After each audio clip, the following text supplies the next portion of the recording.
Wilina kadate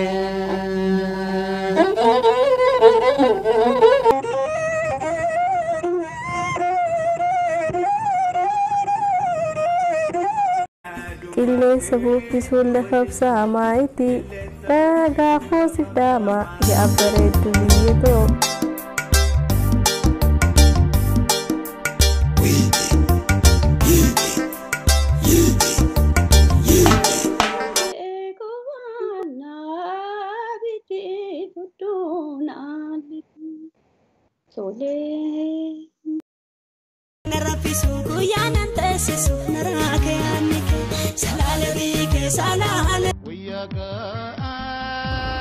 mungkin janondo de sus waduram bang se belote biyabate murate matani ga paromia ga falem bilisome galata galfaju yoo jaan nageenyi rabbii guddaa simratti hajiratu kuni qophiin gumaata dhaloota egeree dhaloota bilisummaa Oromoo keessatti aartiin maali akkasumas bu'aa bahiin waggoota 150 shoorri qabsoo aartiidhaan aadaa seenaaf eenyummaan sirna tursiisuuf dhaloota gumaachanii Oromummaa nu dhaalchisu maal fakkaata walleewwan waggoota 80moota hamma har'aatti jiran keessa egaa 50moota ol filanneetiin isin biraan gahuuf jirra wahunda caala jechoonni rarraga ciigoon sookoon afoolli mammaaksi wanti dham jechaa fi dhamsagni birsagni haasawaa walaloon yaa'a galaanaa isaan biratti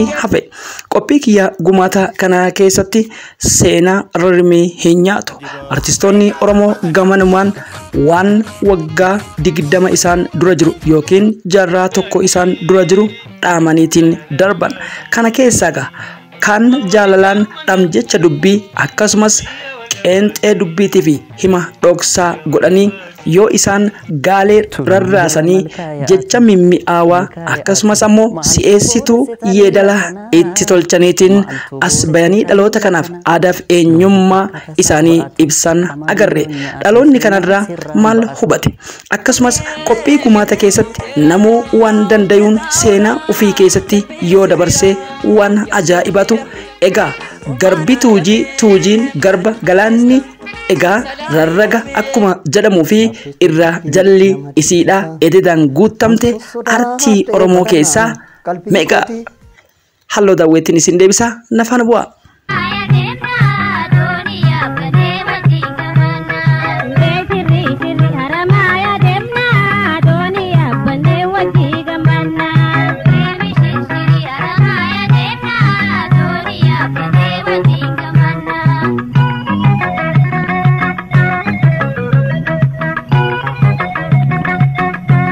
Sirboota 156 ol baasuudhaan haati teenya qaaliin rabbi umrii nu hadheessu ona afran qalloo keessatti haftee Abubakar Muusaaf Ayyoo Abubakar akkasumas qabsaa'ota ganama afran qalloo fi aartii Oromoo seenaa eenyummaa gadi dhaaban keessa halloo daawwee wallee jalqabaatiga muuziqaa kana kan qindeesse jechuudha yeroo sanatti Rooba dhaabaati biyyoota salphattuu aartii Oromoo keessatti sadarkaa dirree dhawaa irraa hamma Finfinneetti walleewwan artistoota kanneen akka sirboota Umar Suleeman guutuu isaa jechuu dandeenya Daawit Mokonnin wallistoota meeqa waamnee dhiisuu dandeenya jechuudha hanga afaan alagaatti egaa Mulugeetaa Abaataa jedhaniini egaa caqastoota kiyya sagantaa kiyyarraa na hordofaa jirtan jedheeti yaada warri yuutuubii keenya faarawaa taatan jechuudha itti bu'aatii mallattoo san cuqaasa subscribe godha akkasumas kanneen maatii keenya taatan laayikii fi komentii osoo hin barreessine hadaraa isinitti haa ta'u ilmaan ayyaa jechuudha jaalalaaf kabajni ulfinni dachaa isinii haa ta'u komentii shaa itti godha barreessa akkasumas sheer waliif godha isiniin jechuu barbaada halloo daawwee dhaagaa jireenya isii keessatti bu'aa bahiiwwan hedduu dhandhamte kana malees isii yoo jennu garuu kutaa itti aanu keessatti Almaas Tafarraa eenyu kan jedhus Almaas Tafarraa qabadheetiin isiniif dhiyaadhaatii egaa baha dhiyaa kaabaa kibbatti Fitaabar Guddina akkasumas ammoo maramee harqaatiif kanneen kana fakkaatan Abdullahi Jirma kibba Oromiyaa keessa deemneetiin Abdullahi Arusiis hangafa artistootatis hunda qabanneetii kan dhiyaannu ta'a jechuudha. Maarreegaa weellistoonni kunniin afaan Oromoo guddisuu keessatti wasanuu diidoodha akkuma maasinqoodhaan fuullee kiyya duratti isiniif dhiyeessuuf jira. Bara dukkanaa keessatti maasinqoodhaan bara namni afaan Oromoo dubbachuu qaanfatu keessatti Laggasaa Abdii, Wasanuu Diidootii fi Abdullahi Arusiifaa nuu dhaamaniiti jira. Wallee qofa osoo hin ta'in jechoonni isaan barreessan dhaloota kanaaf maaldha. Sookoof soorgoon akkasumas ciigoon dubbii isaaniitii fi dhamsagnii fi dhamjechi dubbii isaanii keessatti jiru maal fakkaata? Egaanume ammas irraan dambilinee gama kaaba Oromiyaa Shawaan isin geessa Wasanuu Diidoo waa isin dhandhamsiisee deebi'a. Nanifatina walleewwan ammayyaa sirboonni mimmiidhagoon hedduu isin bohaarsan 40 ol na duuba jiru.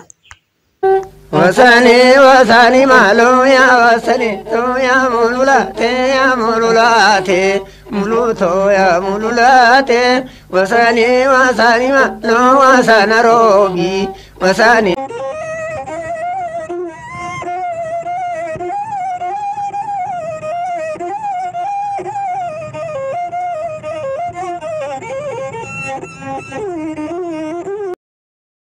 masa furtami dura su sirbakan tin egale afan oromo wacce ta jalqaba hukuntan fuudhate itti aantus ya tagallutu dardareen dammaysitu bilisummaan mi'ooyitu haa barbaadan jettu Shoora hawwisoo biiftuu bahaa keessaa hayyuun guddaan beekamaan Yunus Abdullahi. Yunus Abdullahi akkuma beeytan jechuudha.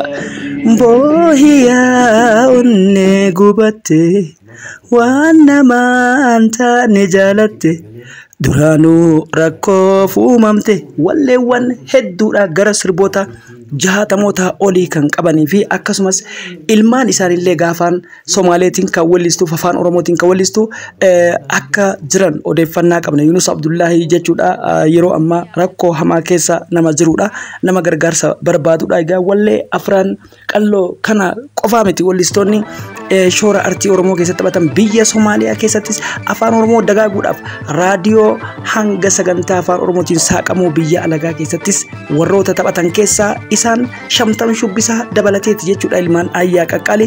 Egaa wallee kana qofaa miti Aashaa Faatumoo Qaasim faa warra afaan Somaalee ofitti makuudhaan warra waliin taphatanii dhamee ammas Yunus Abdullahi waytu kunuga Aashaa Abdurrahman tuquun waan hin oolleef wallee bara 1960 duraatiin isin dhageessaa nafaan bu'a.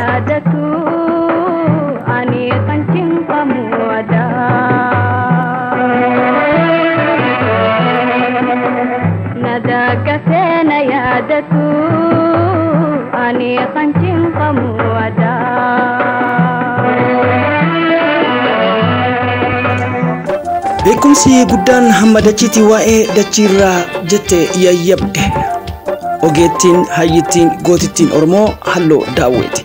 Kabajamtoota hordoftoota keenya bu'aa bahii kana keessatti sona imala akkasumas ammoo hiree dhaloota dabareetii fi gabrummaa saba kanarra jiru yoo afaan sirna sana keessatti isaanii hin ayyamne afaan dhaloota isaanii dadhabanis jaalala fakkeessuudhaan dhaamsa adda addaa dabarfatan.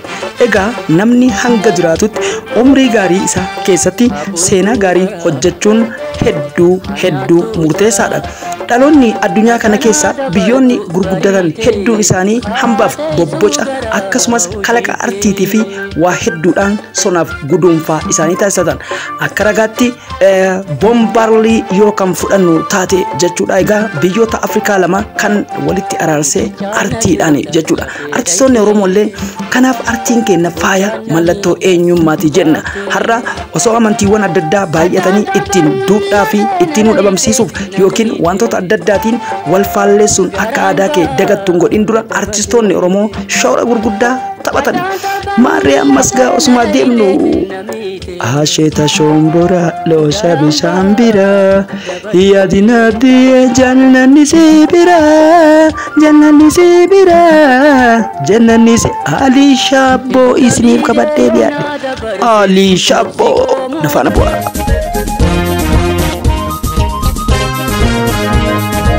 Damsi ke halkani cinkini fimboya Damsi ke halkani cinkini fimboya halkani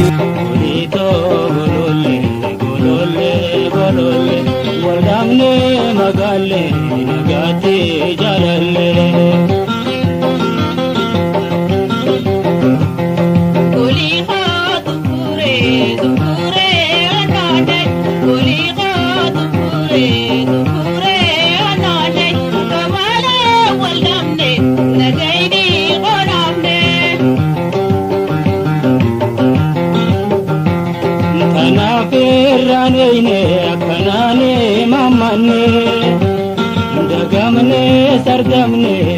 Ali Shabo Kadir Saidi fi Almas Tafarratiga kan isin dhageesse Kadir Saidi har'a hangafa artii Oromoo ta'eetiin Doktora kabaja biyya Ameerikaa ka jiraatudha jechuudha. Egaanuu kana qofa osoo hin ta'in yeroo baay'ee wallee adda addaa gaafattanii fi seenaa wallee kana baruu barbaadan keessa mee nafaana bu'aa ammas waa gurraan isin ga'uu deema.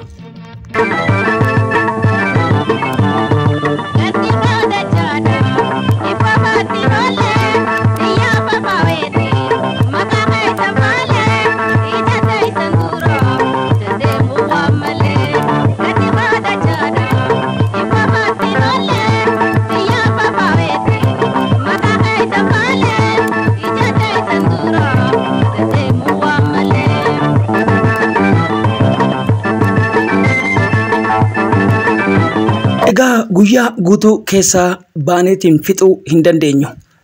Walakkaa sagantaa kiyyatti dhiyaadheeti jiraadha nafaana turuu keessaniif ulfaadhaa galatooma. Ammas Adam Haruun wallisaa akkamiiti jechoota isaa keessatti akkasumas ammoo dhamjechoota isaa keessatti birsaga isaa keessatti dhaloonni kun maal irraa bara dubbii fakkoo dubbii ragaa fi raagaa akkamitti rarraasanii wallistoonni Oromoo hambisan waraaboon raagu Keransi narabahu bineensi bineensuma tokkollee waan naanna'u nyaatamuun kiyya noolu deessuus waan duraan bahu humna koo qopheeffadhee kiyya koo qindeeffadhee lachuutu ofirraa dhawu gaaffiif deebii Oro TV wajjin taasisaniin gaa kunooti isiniif dhiyeessinee jira. Nyaatamuun kiyya noolu deessuus waan duraan bahu.Ento akka Sheikh Muhammad Rashad Rabbi ramataa godhuu fi ammanii akhiramanii warra isaan fakkaatuutiitu magaalaa Magdashoo keessatti afaan Oromoodha sagantaa afaan Oromoo raadiyoona Soomaaliitti keessatti saganteessee lafa kaa'e. Kabbanti kunne diinaa wayaa sabboo kattola kabbanti kunne diinaa wayaa sabboo kattola gammoojjii koreen diinaa tumuroo qabeenya tola. Guyyaa roorroo hamtuudha biiflee darbateen dhabne goota qabeenya tola. Guyyaa dubbii daddachaa hayyuu qabeenya tola. Guyyaa rakkoo qabeenya arjaa qabeenya tola. Qabsoo saba kanaa utubuu keessatti callaa carcarigaa kan dhageessan egaa mirrisaan geerarsaan beekama. Callaa carcara jechuun nama rabbiin umrii kaa'ee seenaa ajaa'ibaa hojjete. Akkasumas gaa wanti tartiibaan deemuuf hundi keessaniyyuu nama of kolchaa kutaa Oromiyaa hunda keessaa kan qabu jechuudha sagantaa. Kanaafin tartiibaan deemuu murteessaadha waan taateef mee ammas gaa yaadaan Usmaan yoomuu sabire singeesseetiin deebi'a nafaan bu'a.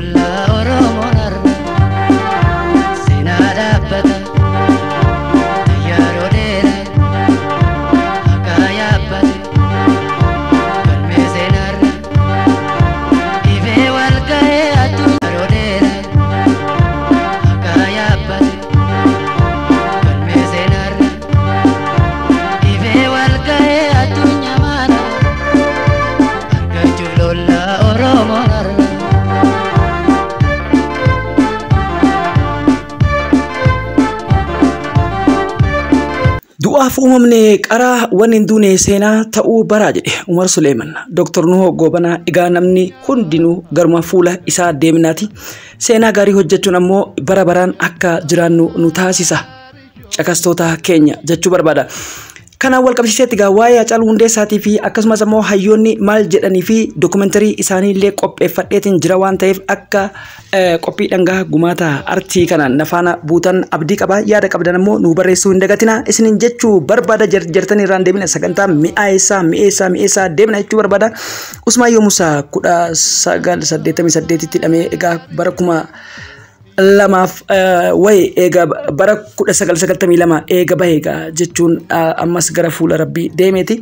Mee amma ammoo jechuudha yaadaan osoma marmaaru ammas deemeetiin eessa singeesse hirriba sineeda nakani tolchiti jannata addunyaa keessa na bulchiti wallee 475 Jollummaa isaanirra Jibuutirraa kaasanii gitaaraan hanga Ameerikaa kutaa biyyoota addunyaa hanga Somaaliyaa biyyoota Arabaatti Dr. Nuho Gobanaa jannani rabbi isaan haquunamu abbaan tokkummaa abbaan obsaa abbaan saamii abbaan bilisummaa abbaan bilqiisaadha. Egaa gara fuula rabbii deemanii jiran hojiin isaanii ni jiran jechuu barbaada. Nuho Gobanaa isinii dhiyeessaa ammas Nuho Gobanatti aansee akkasumas ka Umar Suleeman dhiyeessee yaadaan ammoo eessa isin geessa isin hundi keessanii beektan lixa Oromiyaa haadha teenya qaalii takkaa fi akkasumas weellistoota ammayyaatti deebina jechuudha.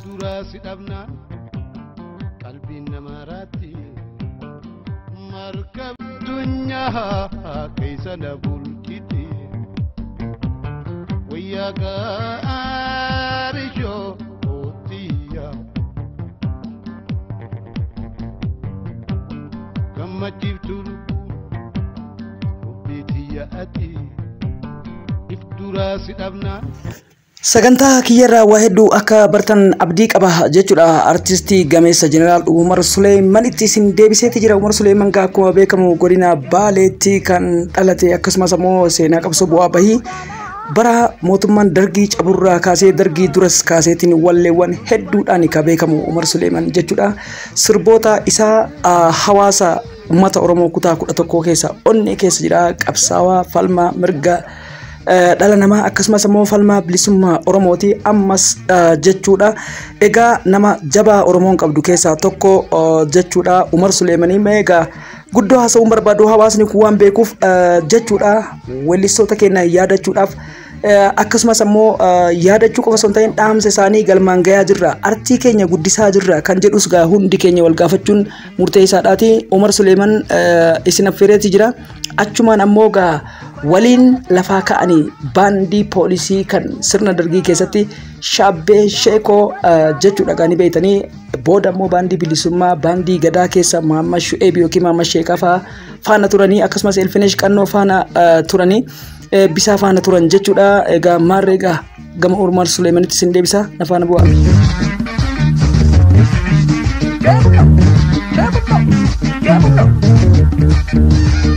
Berapa bambu tukana, ruka bawa diana, shuru panja bukise, yo tidise, sup, cebulo.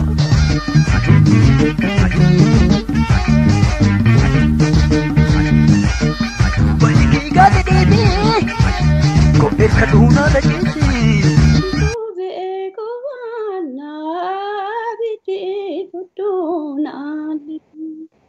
Sole nyaldo dale kabang tesa to gama Rena tadio sinabe bageya anasu takabe Rena tadio sinabe bageya anasu takabe Manae Pomalore Abdi Bora Malore Abdi Mata Malore Bora Malore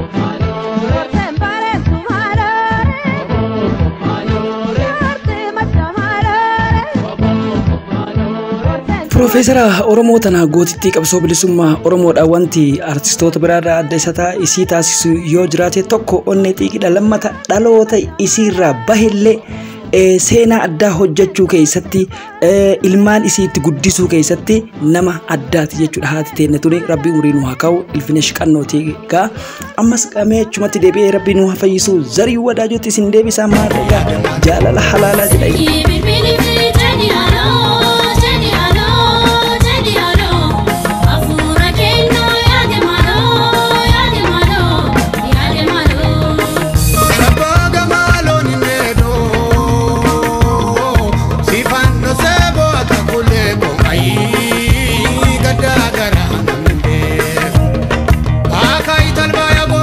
nama haqaa nama jabaa dhalootarraa nu hafe Zarihuu Wadaajoo abbaa urjiidha galanni isaa jechuudha namni rabbiin ifa isaa agarsiisu jechuu barbaada lixa Oromiyaatti nama dhalate nama jabaa keessa addunyaa keessaa nama guyyaa tokko diina kamiifuu gadi jedheen kennin nama dhugaarraa mucaatiin nama umrii isaa guutuu hidhamaa ture yoo jiraate Zarihuu Wadaajooti umrii nu haa dheeratu.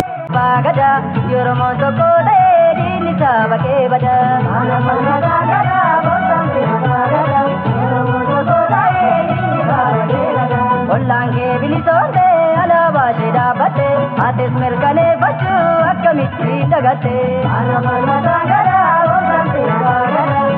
dhaloota kana keessatti namni akka Hacaaluu Hundeessaa Oromoon argattee dhabdee yoo jiraate tokko eebbisaa addunyaati eebbisaa addunyaa siyaasaanis mul'ataanis nama jabaa ta'uu isaa waan namaan gaafachiisu jechuudha kabajamtoota hordoftoota keenya eebbisaa addunyaati gaa dambi dolloo qe'ee Dr. Nagaasuu Gidaadhaa qe'ee hayyoota qe'ee goototatti dhalate biyyoon itti salphatu jennaa tibba kanas jechuudha ayyaana masqalaatiin wal qabsiisee FIB'n haadha isaa haasuu turanii eebbisaa addunyaa ganumaan gadheenyaatte jechuudha warruma irra taa'ee nurratti caffaru kanatu kaleessas nyaachise akkuma dhiiga madaatti nama dhabame qabsaahaa barsiisaa goota xiinxalaa barreessaa weellisaa jechaan isa ibsuu hin danda'u. Fadinto gurguddoodha akkaani barsi gadu seete barsiin gadu aane barsi gadu seete barsiin gadu aane. Arumana mudero sani ifamana bodi atumani badinto gurguddoodha akkaani. Intala hangafa artistii kenna jaalatamaa kan artii Oromoo dhalootaan seenaa keessatti muuziqaa ammayyaatti jijjiiree nama jabaa Oromoon qabdu dhaloota kana keessatti rabbii umurii nu haa kaa'u Kadiir Martuuti gaa intalli tuni akkuma agartan gaa fuulli isiitu Kadiir Martuuti haadha manaa isaa jalqabaa Samiiraa irraa argate jechuudha mee akkamiin guddatti ilmoon abbaa malee gaafa gadhaduudhaan biyyaa bahisan isiidhaaf baasee egaa Caalaa gurbaan kunis ijoollee Asabooti. Ijoollee qaaliidha jechuudha akkuma tasaa qormaata yeroo baay'eetiin booda kan innis haadha manaa godhatee amma akka gaarii wajjin jiraatanii jechuu barbaada isinis akkanatti yoo ilmi abbaa fakkaatu maaltu isinitti dhagama sagantaa kiyyaa gama goolabaatti dhaamsa Hacaaluu Hundeessaatiif simee tufaadha dabarseen goolabuu deemaatii kutaa lammaffaan sadaffaa afuraffaan itti fufu jechuu barbaadaati horaa bulaa deebana isinin jedha. Naannoo godina Shawaa Lixaa Tulluu Jibaat jedhamu jalattan haladhee guddadhe barnoota kiyya sadarkaa tokkoffaaf sadarkaa lammaffaas magaalaa Shanan mana barumsa olaanaa sadarkaa tokko. Akeekkachiisaaf of eeggannoo cimaadhaan mana hidhaa Maayikalaawii irraa gannoo dhiisan. Hacaaluun goota onnee sibiilaati. Akeekkachiifni diinaa kamuu dugda duubatti san deebisu. Didee kaayyoo manaa bahee cicha. Ammuma inni jabaachaa deemu diinni tooftaa jijjiirratee hamtuu irratti dalaguu itti fufe.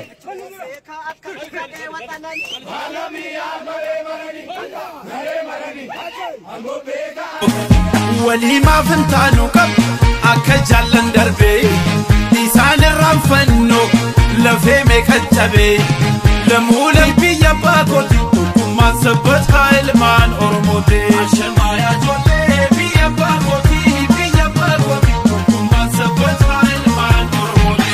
Kibeya gurgur Kiya gara nabo ye bodu ya jalale tiye na